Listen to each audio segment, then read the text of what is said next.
একজন এমি মার্তিনেজ আছে বলেই আর্জেন্টিনা আজ দুর্বার গতিতে ছুটছে। এমি আছে বলেই আর্জেন্টিনা হাঁটতে ভুলে গেছে। তার গ্লাভস যেন মাকড়সার জাল। তিনি চীনের মহাপ্রাচীর। সতীর্থরা তাকে ডাকেন দিবু নামে, ভক্তরা ডাকেন বাজ পাখি বলে। সব ছাপিয়ে এমি হয়ে উঠেছেন আস্থা ও নির্ভরতার প্রতীক। আর্জেন্টিনার জার্সিতে তিনি যতগুলো ম্যাচ হেরেছেন তার চেয়ে বেশি ট্রফি জিতেছেন। মাস্টারমাইন্ড কোচ স্কালোনির ট্যাকটিক্স কোনো কাজে আসতো না যদি এমিলিয়ানো মার্টিনেজ নামের কেউ না থাকতো। আর্জেন্টিনাকে বারবার বাঁচিয়েছেন তিনি। এমি মাঠে নামা মানেই ক্লিন শিট। তার মানসিকতা অন্য সবার চেয়ে আলাদা। পাগলাটে কর্মকাণ্ডে প্রতিপক্ষকে ভরকে দেওয়া থেকে শুরু করে খ্যাপাটে উদযাপনের জন্য তিনি পেয়েছেন আলাদা পরিচিতি।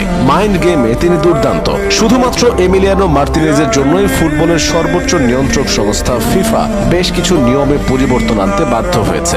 এখন থেকে গোলকিপাররা পেনাল্টি নিতে আসা প্লেয়ারের মনোযোগ নষ্ট করার মতো কোনো কাজ করতে পারবেন না। পেনাল্টি নেবার সময় বাড়িয়ে দেরি করিয়ে দেওয়া যাবে না। গোলকিপাররা গোল পোস্ট এবং নেট ছুঁতে পারবেন না। একজন এমি মার্তিনেজ আছেন বলেই এত সব কাণ্ড ঘটছে। অথচ এই পথটা তার জন্য সহজ ছিল না। কেমন ছিল মার্তিনেজের উত্থানের পেছনের গল্পটা? কিভাবেই বা হয়ে উঠলেন সেরাদের সেরা? মার্তিনেজের জীবনের বেশিরভাগ কেটেছে যাযাবরের মতো। সুদূর আর্জেন্টিনা থেকে আর্সেনালের বয়সভিত্তিক দল নিয়েই ইউরোপের ফুটবলের সাথে পরিচয় তার। তবে মূল দলে নিয়মিত সুযোগ পাচ্ছিলেন না। 2014 বিশ্বকাপের ফাইনালে মারিও গোটজের শেষ মুহূর্তের গোলে স্বপ্ন ভঙ্গ হয় আর্জেন্টিনার।